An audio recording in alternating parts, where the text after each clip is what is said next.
अब देखिए अगला क्वेश्चन आपसे कह रहा है बेटा, निम्नलिखित यौगिकों के युगलों में विभेद के लिए एक रासायनिक परीक्षण दीजिए।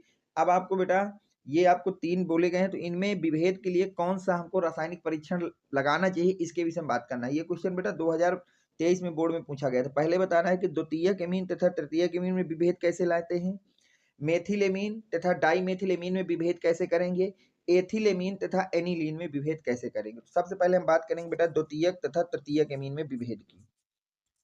तो देखिए ध्यान से बेटा, द्वितीयक एवं तृतीयक एमीन में विभेद के लिए हम लोग किसका प्रयोग करते हैं बेटा, हिंसबर्ग अपकर्मक का प्रयोग करते हैं।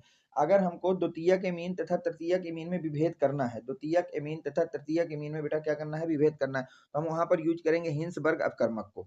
अब कैसे होगा ध्यान देखिए, अगर हमने द्वितीयक एमीन को लिया और इसकी रिएक्शन करा दी हिंसबर्ग अपकर्मक के साथ, तो यहाँ से बेटा ये H इस Cl के साथ रिमूव हो जाएगा, ये H इस Cl के साथ रिमूव होकर Cl बना लेगा, और दोनों Rn और यहाँ N से जुड़ जाएगा बेटा S और फिर PH, जो बनेगा N, di alkyl benzene sulphonamide. तो जैसे ही हमने द्वितीयक एमीन की अपक्रिया करा दी बेटा हिंसबर्ग अपकर्मक के साथ, तो वहां से हमको मिलता है N, di alkyl benzene sulphonamide.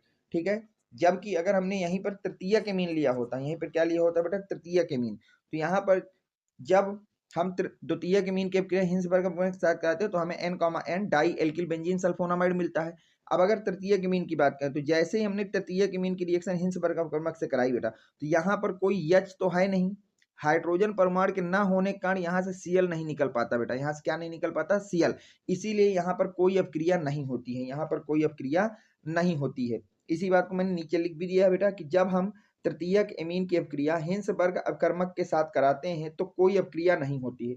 जब आप तृतीयक एमीन की अपक्रिया हिंसबर्ग अपकर्मक के साथ कराते हैं तो आपको वहां पर कोई अपक्रिया नहीं होती, वहां पर कोई अपक्रिया नहीं होती है।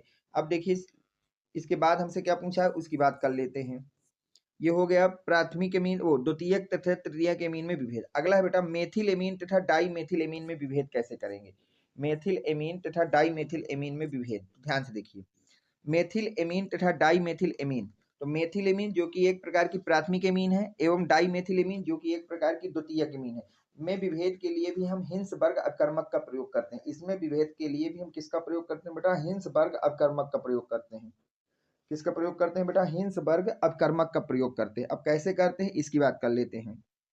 मेथिल एमीन के लिए देखते हैं, जब हम मेथिल एमीन की अपक्रिया हिंसबर्ग अपकर्मक के साथ कराते हैं तो हमें वहां से मिलता है बेटा एन मेथिल बेंजीन सल्फोनामाइड। तो वहां से हमको क्या मिलता है बेटा, एन मेथिल बेंजीन सल्फोनामाइड, जो कि कास्टिक पोटास के विलयन में क्या होता है बेटा, विलय होता है। तो अगर आपने मेथिल एमीन की अपक्रिया करा दी बेटा किसके साथ, हिंसबर्ग अपकर्मक के साथ, तो वहां से आपको मिलेगा एन मेथिल बेंजीन सल्फोनामाइड। क्या मिलेगा बेटा, एन मेथिल बेंजीन सल्फोनामाइड, जो कि कास्टिक पोटास के विलयन में क्या होता है बेटा, विलय होता है।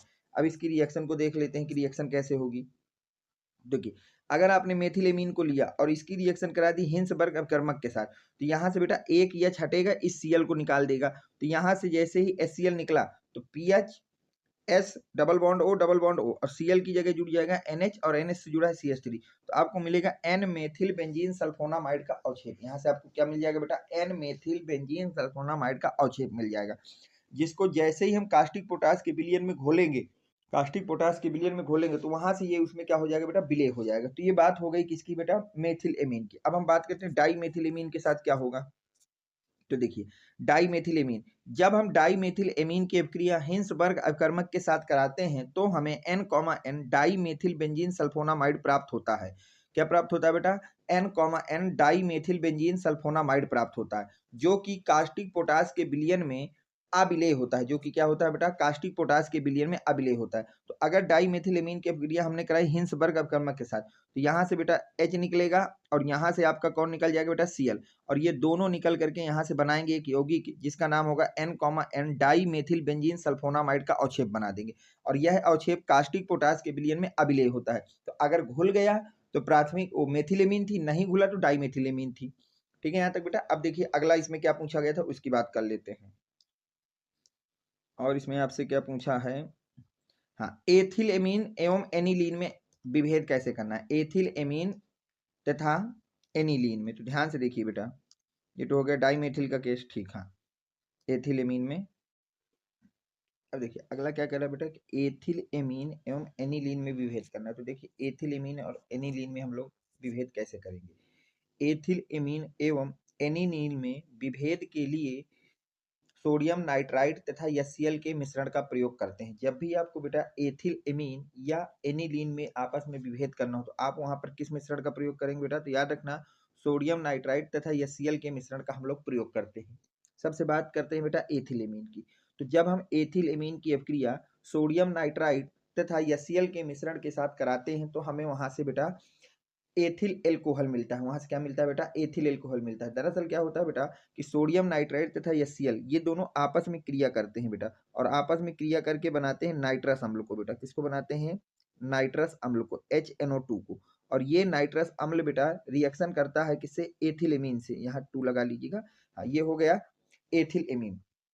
अब ये एथिल एमीन को कन्वर्ट कर देते हैं बेटा एथिल एल्कोहल में, साथ में वाटर और N2 बना देते हैं। तो अगर हमने एथिल एमीन को लिया और इसकी रिएक्शन करा दी बेटा नाइट्रस अम्ल के साथ, किसके साथ करा दी बेटा, नाइट्रस अम्ल के साथ, तो वहां से एथिल एल्कोहल मिलेगा। वहां से हमको क्या मिलेगा, एथिल एल्कोहल।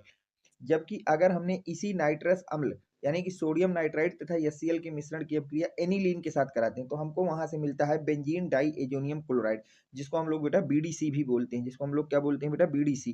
तो अगर आपने एनिलीन की रिएक्शन सोडियम नाइट्राइट तथा HCl के मिश्रण के साथ कराया तो BDC, और अगर एथिल एमीन से कराया तो फिर आपको वहां से मिलेगा बेटा एथिल एल्कोहल। क्या मिलेगा बेटा, एथिल एल्कोहल।